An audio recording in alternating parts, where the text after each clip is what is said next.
الحمد لله نحمده ونستعينه ونستغفره ونعوذ بالله من شرور انفسنا ومن سيئات اعمالنا من يهده الله فلا مضل له ومن يضلل فلا هادي له واشهد ان لا اله الا الله واشهد ان محمدا عبده ورسوله. That means I begin by praising Allah, the one God. We praise Him, we seek His help, and we ask for His forgiveness. And we take refuge with the Creator from the evil of ourselves and from the evil consequence of our evil actions. Whoever God guides, no one can misguide, but whosoever God leaves to go astray, no one can guide. And I testify that God alone, Allah alone is worthy of worship, and that Muhammad is His servant and His messenger. I'd like to start by sharing with you personal experience, a recent personal experience. 3 weeks ago, there was a fire in my house. At the time, my son, one of my sons, two of my sons, were in the house, and one of my daughters. My wife had gone out to pick another one of my children up from school.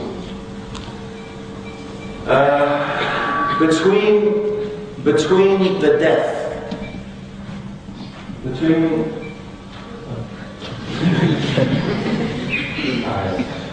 I really hate squeaking microphone.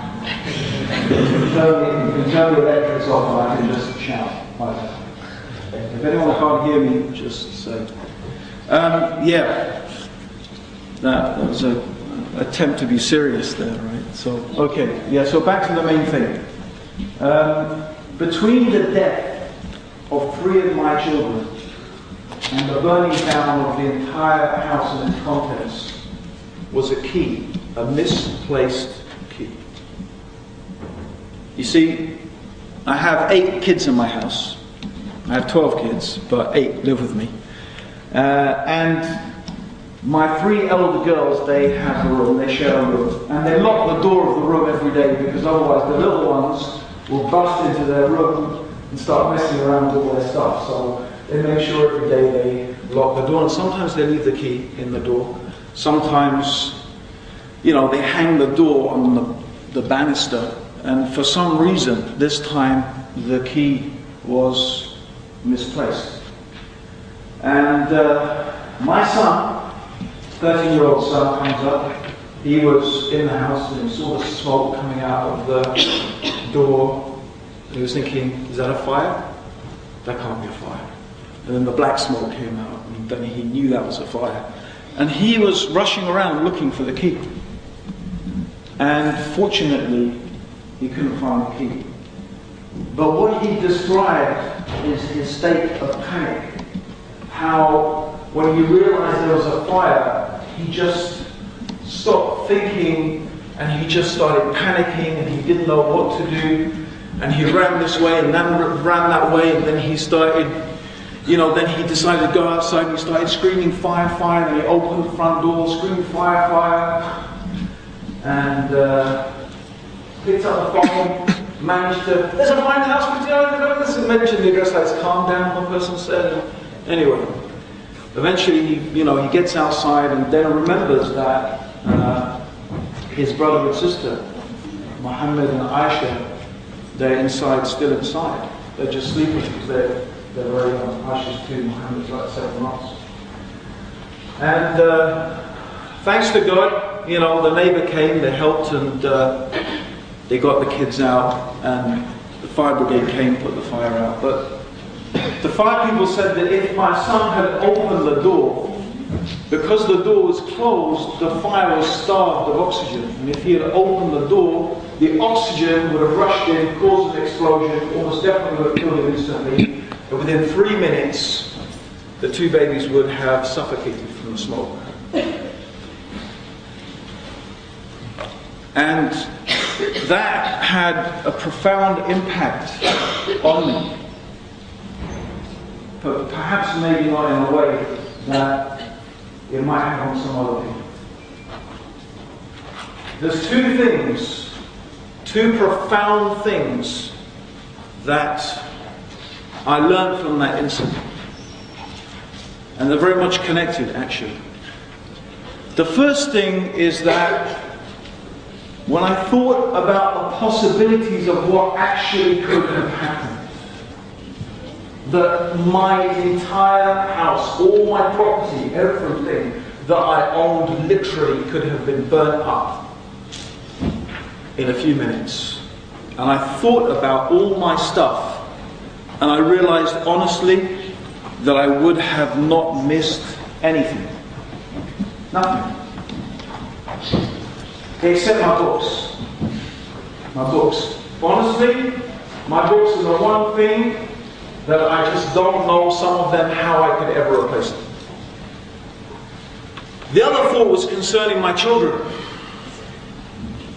How much love,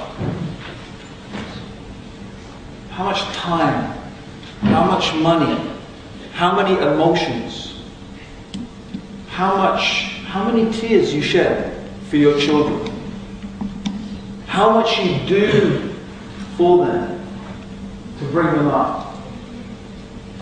And I think some people may think, well, something like that, you know, I need to spend more quality time with my kids. But that's not what I thought at all. Because I realized that my children literally could have been taken away from me in an instant. In an instant. 1 minute they're with you, the next minute they're not. 1 minute you open the door, your daughter comes smiling, Abba, Abba, which means, you know, Dad, Dad in Arabic. So happy to see you, smiling. I could call Aisha, she's my sunshine. When I see her, I just feel really happy inside. Do you know that she could have been just gone in an instant. And then I realized something really quite profound, that what was it all for? All that time, all that energy, all that love, all that effort, everything I put into my children, what was it for? If they had been taken away, what was it for? And tonight's talk is also about a fire. It's about a fire. A fire that I believe completely and truly is real. It is as real as that fire in my house. But it is much more intense, and the suffering of that fire is infinitely more long-lasting. And the consequences of being involved in it are catastrophic, and they are final. That's what it's about. And tonight's talk is also about what is it that we invest our time in? What is it that we put all our energy in this life? What is it for? What is the purpose of life? Why are we here? What's the reason for it all? Because if it's all taken away, and everything that you thought was so important is gone, really truly, what is left? And this is the thing, you see, a lot of us, we invest so much energy, so much time, so much effort into the things that we think this is what my life is about. This is why I'm here. This is what it's for.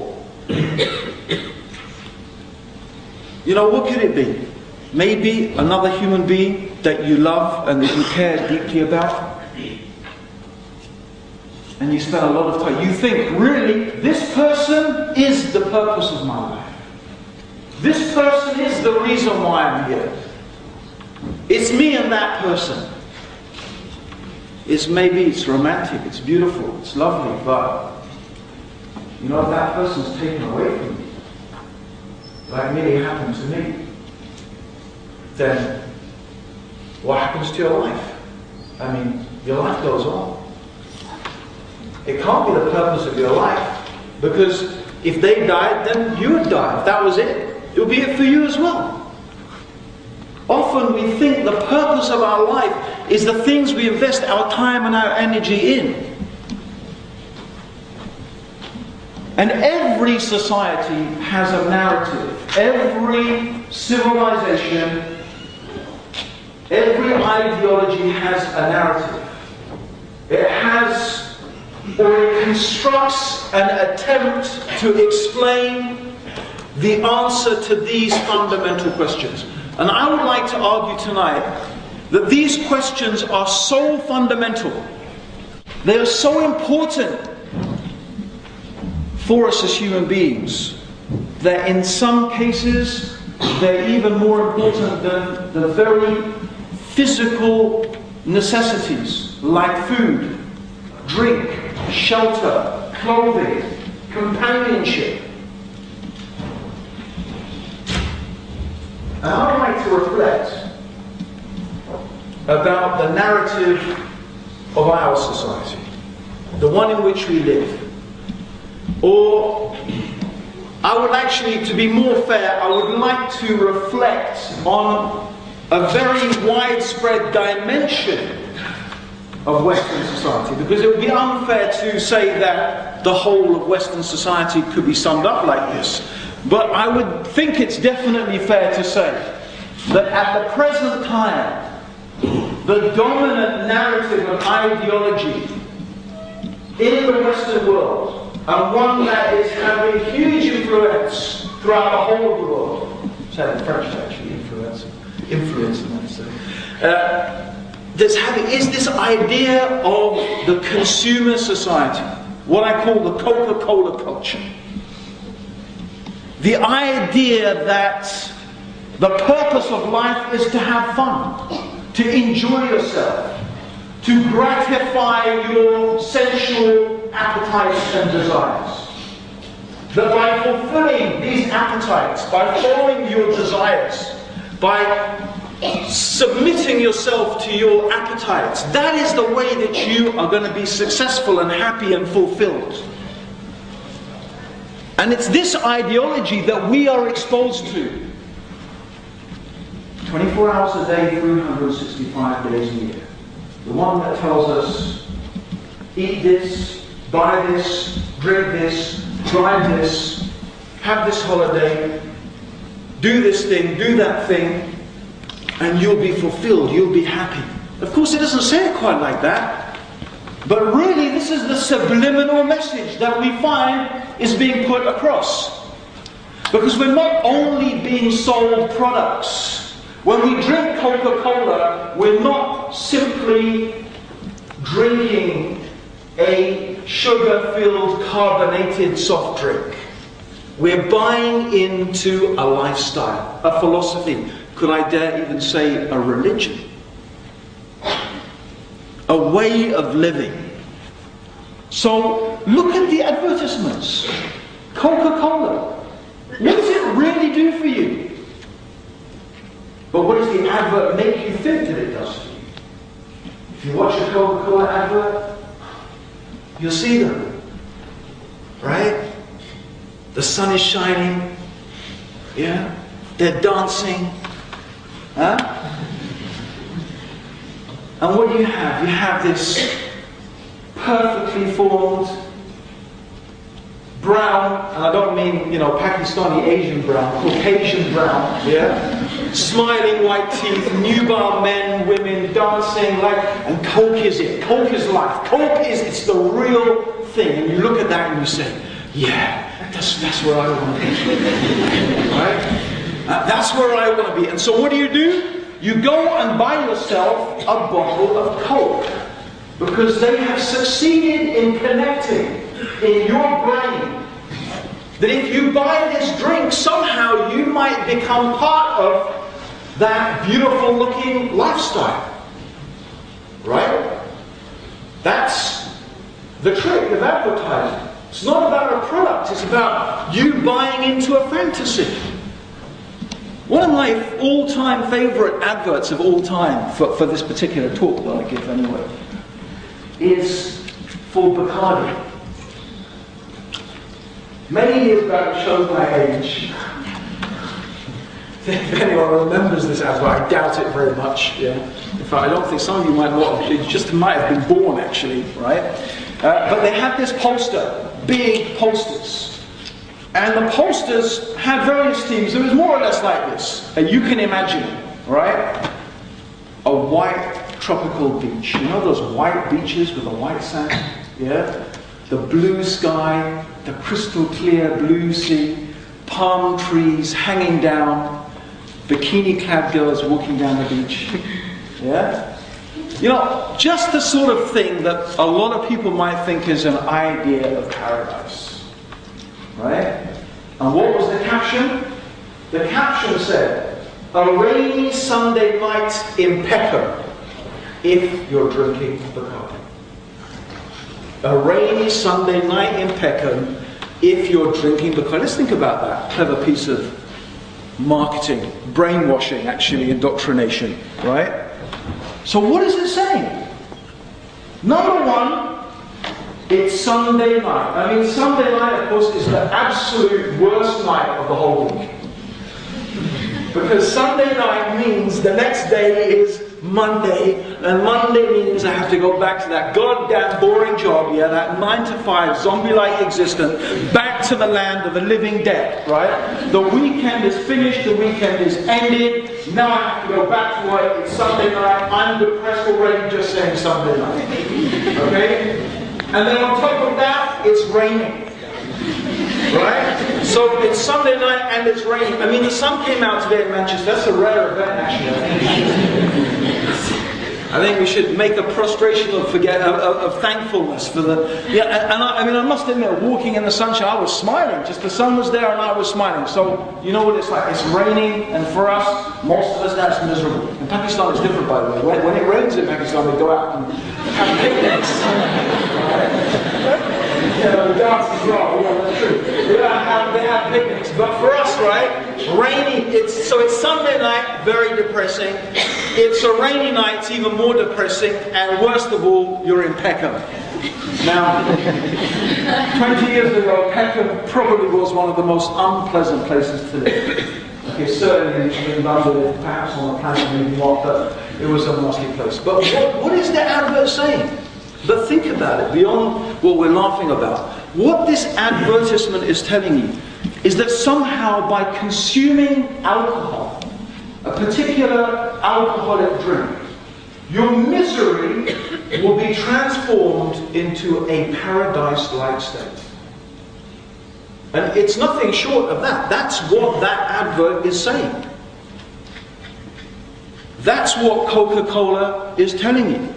And I'm sure, I don't really watch TV, but I'm sure you could probably list me huge numbers of adverts on the TV right now that in one way or another, sometimes subtly, sometimes directly, are selling you the same vision.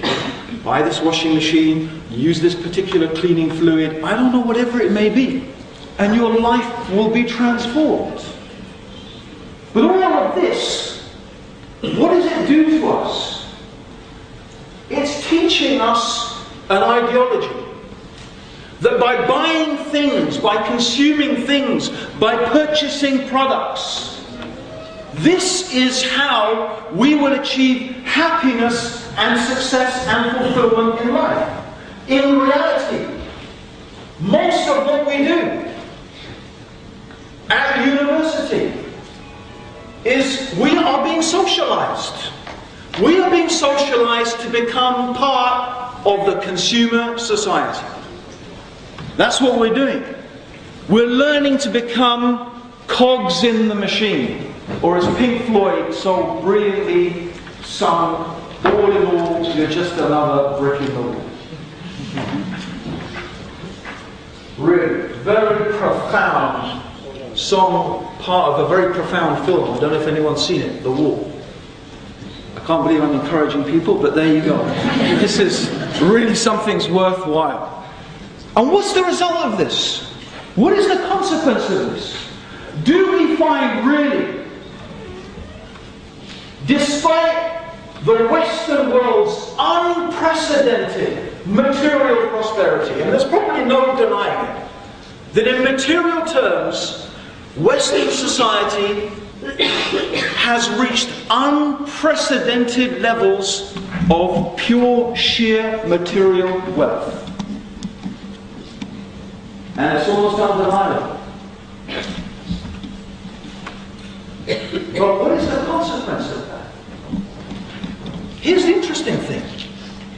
Despite our vast material prosperity, what is absolutely obvious is there has not been a correspondingly vast increase in human happiness. In fact, across the board we find that the very people, the very society that should be living this paradise dream are suffering from almost innumerable mental and social problems. The most prescribed drug in the history of prescribed drugs is what? Prozac. Antidepressants. Children, some as young as 7 or 9 are being prescribed antidepressants. This is very serious. And here's another question that I often put to people. Why? Why do people need to get drunk? Why? Do you ever think about this extraordinary... Look at the terminology we use. I was wasted, I was out of it, I was stoned, I was smashed. People describing states of what? Self-annihilation. Self-annihilation. Someone comes home, I'm sure the Muslims here flabbergasted at this, you know. You live in your student flat, someone comes home 4 o'clock in the morning. It probably doesn't actually happen this much, there's too serious universities these days. It's not that. In the morning, right, absolutely drunk, pukes up and falls asleep in a pool of their own sick and wakes up the next morning and says, oh, I had a great time last night. And it's like, really? What did you do? So, I don't remember. And that's why I had a really good time, because the least I remember, the more of a good time I had. I remember several years back, I don't remember how many years back this was now, the government, despite all the dramatic things that were taking place in the world, the government was really worried about a continuing trend amongst young women in this country. And that was binge drinking.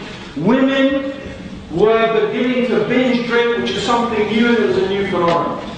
And women cannot, in general, hold, or their bodies do not take alcohol generally as well as men.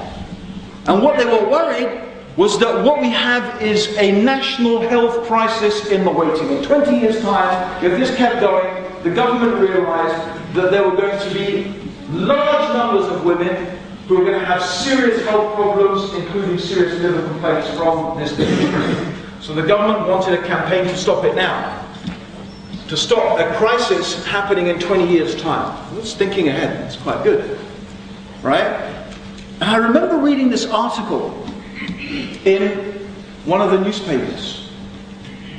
And the article was interviewing 2 of these ladettes. This is the term they gave these young girls, ladettes, right? And these 2 ladettes, right, had very upwardly mobile, lots of disposable income. Basically, they lived at home, they had good jobs, they were earning good money, they had lots of money, they didn't have to pay rent, they didn't have to pay for the bills, the money they earned was theirs. So they were asking them, why do you do this? They said, our life is so boring. Our life is so boring and so empty. The only relief we get from our boring, empty lives is when we go out on the weekend and indulge ourselves in pure hedonism. Pure hedonism. Until we forget how boring our lives are. That's scary. People who are so bored. They have to destroy themselves. Because that's really what's happening. And what makes me think here is, listen, people are ready. Sometimes even, if you look at some drug addicts, there are people who are actually ready to go to the degree where they will deprive themselves even of food, even of shelter, what were thought to be the basic components of what is a basic existence in order to satisfy a drug habit. But I would say it's not the drug habit. That's not the issue. I believe there's something deeper, there's something more profound. What is really going on? And I believe this is something that can be referred to as existential angst or ontological anxiety, which are very nice posh words, right? I love them though. Existential angst and ontological anxiety. I love it. But actually what it really means is people don't know what life is for. They don't know what life is about. Because I actually think no one really buys into this lie that wealth equals happiness. We repeat it, we live it, we join in with it, we propagate it, but do we really believe it? Deep down inside, do people really think that wealth equals happiness? That the way to lead a fulfilled life is just by giving yourself in to every passion and every desire and every whim and every fancy? That really this is what is going to make you a fulfilled, truly happy human being? Actually, the evidence points dramatically in the opposite direction. In fact, the evidence in terms of research in psychology actually, incredibly enough, tells us almost exactly the opposite. That the people who consistently report the highest levels of happiness, deep happiness, a permanent happiness, are actually people who they are constantly experiencing something which is called optimal experience. Optimal experience is a state of being. When a human being is struggling to the very limits of their capacity in order to be able to do something significant that gives them an increased feeling of self-worth and an increased feeling that they have made the world a better place. As I once said to a girl who was thinking about becoming Muslim, and she said, you know what, it all makes sense to me, but you know, how am I going to give up my piss-ups on Friday night, Saturday night? Right? How am I going to give that up? You know, I just having too much fun. I said, let me ask you a question. Right? When you come home on your Saturday night after your partying all night, right? And you wake up the next morning, do you wake up thinking, I have improved myself today as a human being? Because of what I did last night, I am a better human being. And do you wake up thinking, I have made the world a better place to live? Do you feel those two things? Because believe me, if you haven't, if what you do does not make you feel those two things, you are getting no true, profound sense of happiness from what you do. You are not. Because that is what gives people a true and profound and lasting sense of happiness and well-being. And this actually means, and when we only get this, when we are actually pushing ourselves, when we are struggling, that means that we are trying to overcome our desires. We are trying to be in control of our passions and our whims, controlling them rather than them controlling us.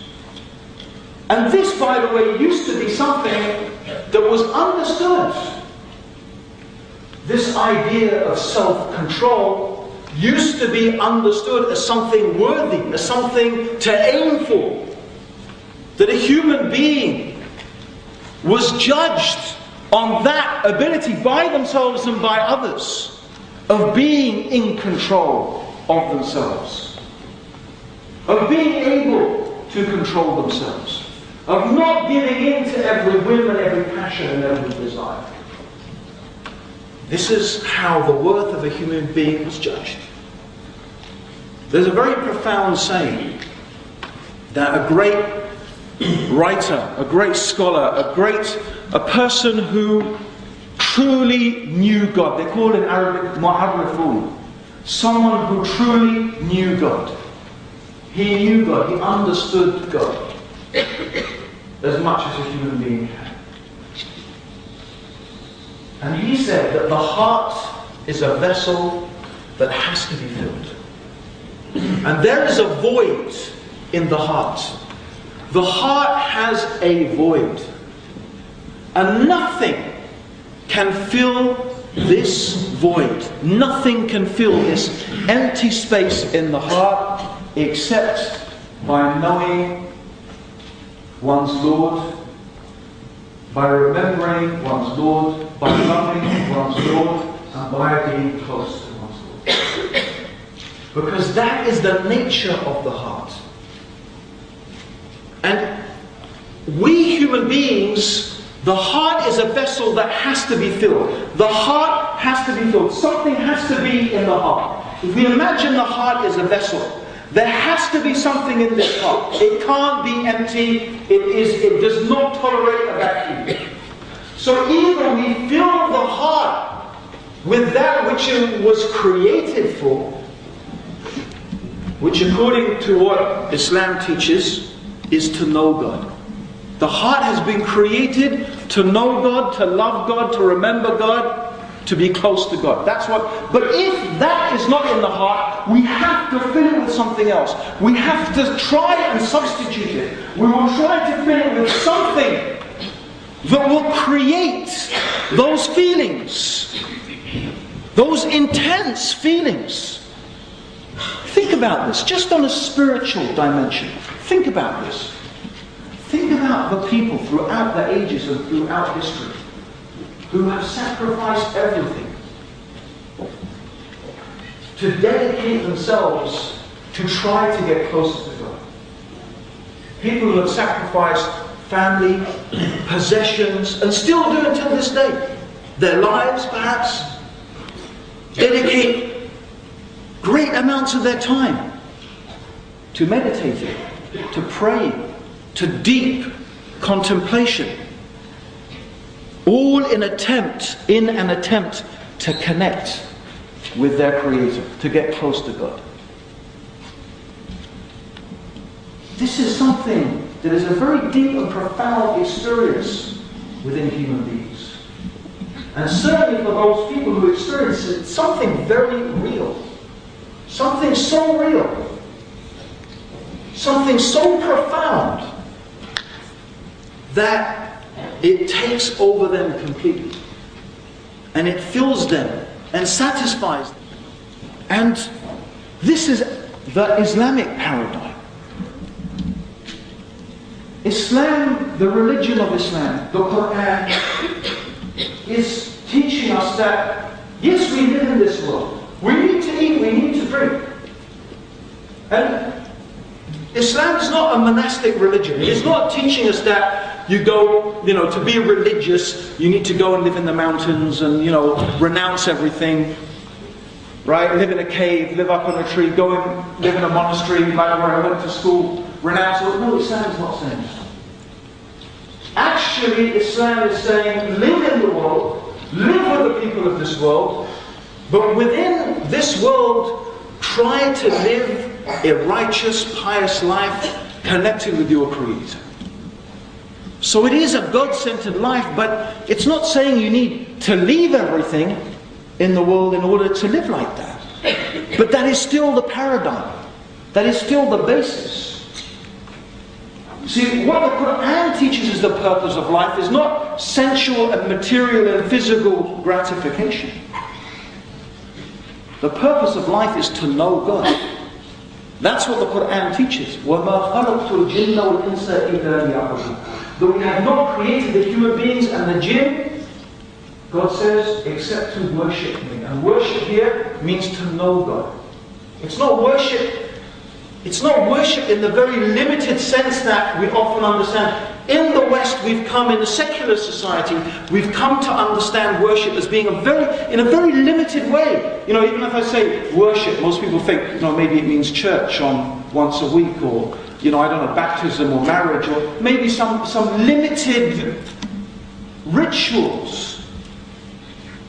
But the word in Arabic, ibadah, is very deep and very profound. Actually, its root, the root of ibadah, is actually from the Arabic word abd, which means slave. So the root of it is a state of complete surrender to God. So that what one is seeking to achieve, although, of course, human beings are weak. Human beings have desires. And God knows that. God is not, we don't believe that God is expecting us to be perfect. No. That's not what Islam teaches at all. Islam is not teaching that we have to be perfect to know God. And so there is this idea that maybe, for example, we find in Christianity, some Christians will say, because God is so perfect, He can't look upon the sins of men. No, this is not at all the concept in Islam. In fact, sin itself can be a way through which and by which we can come to know God, if we repent from it. Because it's through the action of committing a sin, recognizing that you've done something that is displeasing to God, asking and pleading and begging with God to forgive you, and trying to rectify and change yourself, then one experiences God's forgiveness. Even to the extent that the Prophet Muhammad said that if you didn't commit sins and repent for your sins, then God would remove you and He would bring another people who would commit sins, and they would ask God for forgiveness for their sins, and God would forgive them. Because that's a profound human experience. That we are limited, we are needy, we are dependent. And through that process we come to understand that God is forgiving. So Islam is not saying you have to be perfect. No. But you have to try. You have to try, you have to be humble. That's the basis of what Islam is saying. That a Muslim, that all human beings, Islam is saying, should recognize that the creator of the heavens and the earth, the one who controls every atom, every unit of existence, who has power over all things, that God is the one to whom we should look for guidance, and that God knows best. God knows what is best for us. There are many questions that people have about Islam. So what a Muslim is seeking, what is trying to be sought here, is a state of being where everything that you do, everything that you say, everything that you even think and feel is done in a way that is pleasing to God. The essence here really, and this may sound strange, maybe you haven't heard this from Muslims before, but actually the essence is love. It really is truly love. It's true, deep, profound love for God. And it's very interesting. You find in the Quran, when God talks about things that God doesn't want the human beings to do, you often find most of the time that God says, Inna Allah la yuhibbul, which means verily God does not love the dhalimun, the transgressors, for example. So even when God is telling us that there are things that human beings do that are wrong in the sight of God, that are bad in the sight of God, God still points to love. He still points to this aspect of love. God doesn't say He hates this and He hates that. He says He doesn't love those people who do this and that. Meaning the essence is still going back to this connection that should be a connection of love. And that comes from knowing God, being grateful to God. And this is our paradigm. This is our worldview. And so in this is a struggle. There is a great struggle. A struggle against my desires. A struggle against my passions. A struggle against my wants. But this struggle, when one embarks upon it, when one launches oneself in, when one embraces this struggle, there is a profound sense of, number one, self-worth. That you are most definitely doing something that benefits you. Not based, by the way, upon our limited knowledge of the human condition, but rather based upon, as the Muslim's perception, God's perfect knowledge of the human condition. This is very profound. And secondly, without doubt, it is a feeling of contributing something hugely significant to the well-being of humanity. And by the way, that is what every true Muslim desires, is the well-being for all humanity. Indeed, the Prophet Muhammad said that none of you truly believes until he loves for others what he loves for himself. So loving goodness for other human beings is an intrinsic part of what being a Muslim means. But every Muslim who embarks upon this journey feels a profound and deep sense of this connection with God. And it is the most significant, the most beautiful, the most wonderful thing that a human being can ever experience. And it is only out of Muslims' love for humanity that we wish everybody could taste and experience something of that profound connection with their Lord. And therefore, from our perspective, from our paradigm, that is the purpose of life. That is the reason for our existence. That is why we are here. My dear brothers and sisters in humanity, may God bless all of you, may God bless all of us, may God guide us all close to the truth. I really thank you so much for taking your precious time to listen to a few words, humble words from myself. May God bless you and guide you. Thank you very much.